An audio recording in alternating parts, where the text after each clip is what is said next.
xornada, que é un Racing de Ferrol que hai 15 días sufría un desastre diante do Sporting B, pero parece que iso serviu de revulsivo pro equipo, un Racing que gañaba a fin de semana pasada diante do Avilés e que volvía a gañar este partido fora da casa diante do Burgos. E a vindeira xornada vai ter a posibilidade de encadear 3 vitorias consecutivas. Aí estamos a ver o primeiro gol do partido marcado primeira metade por Diego Vela.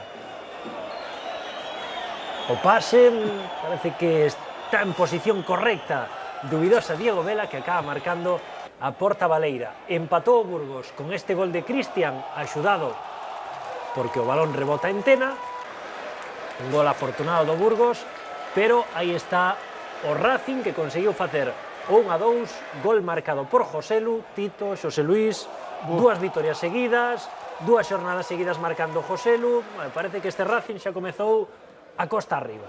É que no momento que Joselu despertara para o Racing, está claro que iban a chegar as vitorias.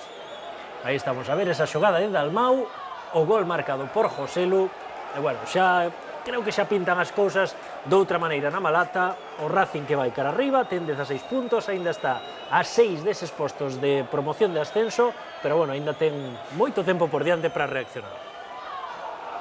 E gol de xugada, creo que lle vai a dar bastante inercia a Joselu e ao Ferrol, non? Pois, escoitamos, che parece, Óscar, sí, o que decía Manolo ao final do partido. Al final hicimos el gol probablemente de la manera más compleja, pero yo creo que el resultado tal y como se vio a mí me parece justo.